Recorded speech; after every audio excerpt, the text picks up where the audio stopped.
What's up ADHD crew, good to see you again, I'm back.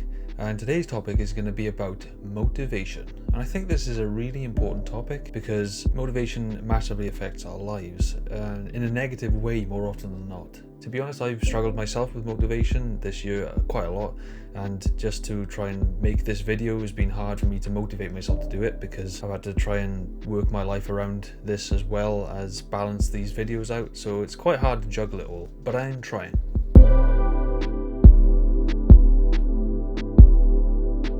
You know, people with ADHD tend to get a bad rap because people often see them to be lazy and unmotivated and irresponsible. But the reality is that this is only what appears to be the case to the outside perspective. Truth be told, people with ADHD are actually very motivated, but only with specific things that really capture their attention. Oftentimes a lack of motivation with ADD or ADHD is because of being too distracted by external stimuli.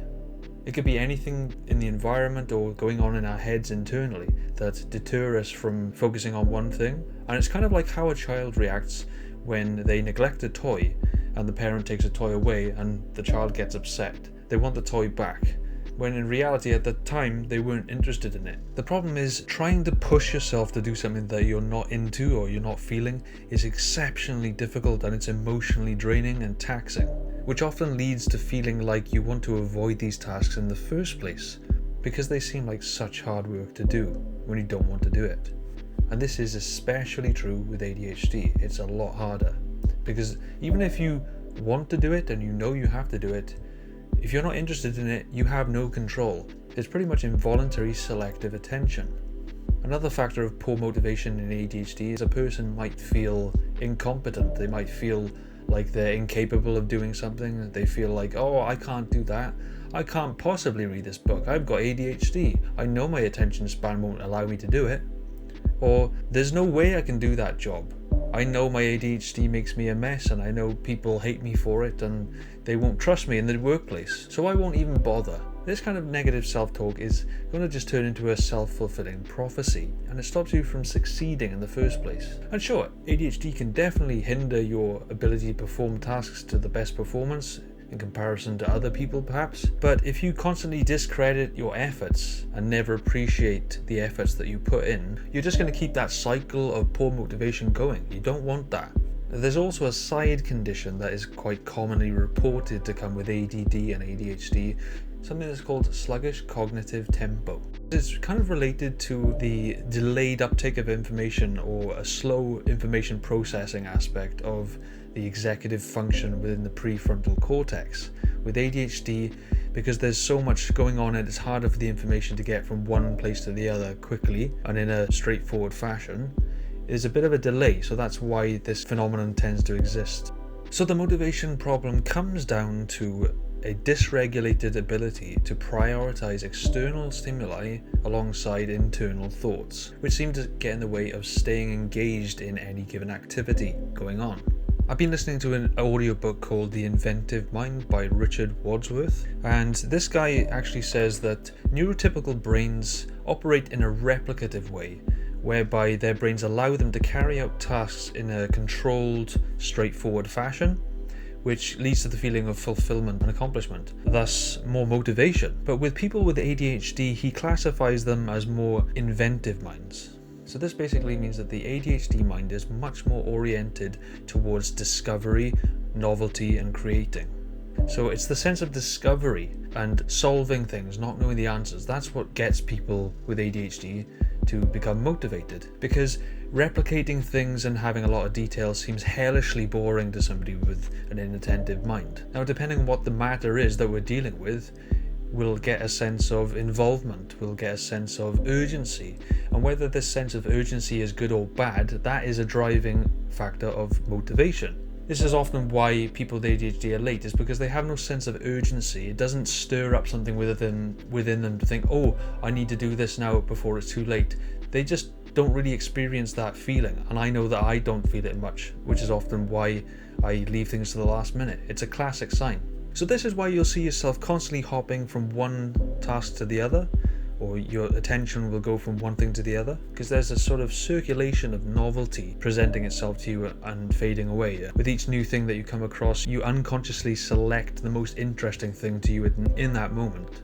So even though you might hyper-focus really well on one thing, most of the time that attention is finite and you're going to eventually lose interest and go on to the next thing.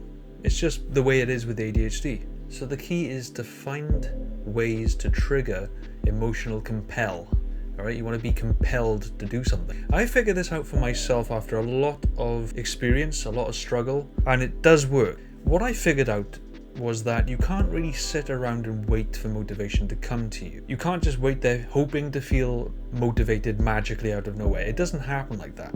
You have to create a scenario where you can generate those feelings in the brain, where your brain does start to produce those chemicals of reward. So what I figured out is that you have to change the environment and the stimuli around you to change your mood and to enhance your receptivity to becoming motivated, right? So you just want to do little things here and there to warm yourself up psychologically, a lot like exercising. You're just going to dip your toe in the pond, so to speak. If you're struggling to motivate yourself, it's simply because you're not inspired. So some ways to do this is to leave your current area and move to either a quieter area if you need to focus on something, or somewhere that's more positive in energy. This could be watching a video on YouTube about how to do something that you've been putting off for a long time and you need to get around to doing it, or just learning something in general. So if you just take small planned steps to change your mindset, you can eventually alter your attitude towards whatever it is that you want to do, that you are struggling to get motivated with. So in my opinion, this is a much more realistic and manageable approach. And you can even schedule these little things that you want to do in your to-do list or set an alarm on your phone, and it's just going to be there. I think if it's there and it's set up, ready for you to do it, you plan it the night before perhaps, in your mind it's going to be like you're preparing yourself, so you're just more likely to feel that motivation because it's something that you're psyching yourself up to do, right? And it could just be small, guys. It doesn't have to be a big thing, because the last thing a person that's struggling to motivate themselves needs is to feel guilt and negative emotions. You want to feel encouraged. That is the key emotion that you need, encouragement. Because if you feel these bad feelings, what it's going to do is just perpetuate that emotion of wanting to avoid these things in the first place, and it's not going to get you anywhere. Another way you can do this is by bargaining with yourself. I've tried this in the past. It hasn't really worked for me, but it might for some. Give it a try. One tactic that you can use is called the Pomodoro technique, invented as a study tool by Francesco Cirillo in the 1980s. This involves timing yourself with an alarm of some kind to carry out tasks in short bursts of productivity. You can find plenty of mobile apps to download and use, from anything from filling out legal documentation to spring cleaning a messy room. The advantage to this method is that you're being fair to yourself. You do a few minutes of a task and you get to have a break in between. So it makes it seem all the less daunting, and there's far less pressure on you to be perfect.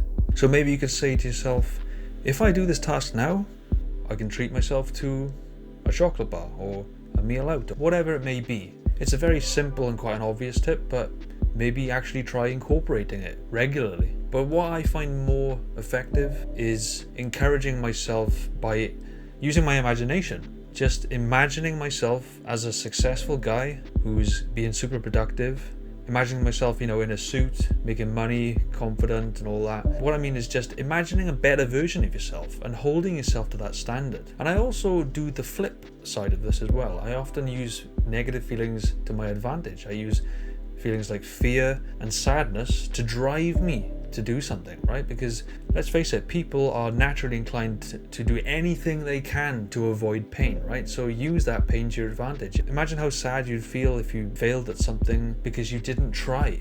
It's not about failing, guys, it's about failing to try, and that's what I want you to understand. And if you do fail, you don't want to fall into the trap of letting that negativity pull you back down and say, okay, I'm just not going to do it again, and you lose motivation all over again. What you want to do is just set that little goal every day. Keep envisioning that good, positive version of yourself that you want to achieve, and take the baby steps to get there every single day. A good book for this is perhaps Jordan Peterson's 12 Rules for Life. One of his best tips and most classic tips is simply make your bed in the morning. Seriously, it's little things like that in the right direction that help you in your mentality. Because it's adjustments like this that actually lead to momentum. Momentum is a huge driver for motivation, and it's so important for ADHD, guys. Once you start building momentum, you're actually going to see progress, you're going to see results, and that is going to keep you motivated. So you want to do that every day. You'll get better at doing whatever it is, and you'll find shortcuts and more efficient ways to become more productive. And this is why I say, just keep scheduling your days. Even if you just have a 9-to-5 job and you don't really do much else, use your to-do list to set a goal. Even if it's just something like learn a new skill or spend time building relationships with your family and friends. Get better at something. Hold yourself to a bit of a higher standard, but don't expect perfection, because that's a trap. It's never going to happen. So bottom line is, little and often can help you inspire yourself to refocus your life. Thanks for watching, guys. Hope this helped, and I hope you're doing well. Make sure to hit the notification bell down below so that you don't miss any videos coming up soon. And I'll see you next time. Thanks a lot. Bye.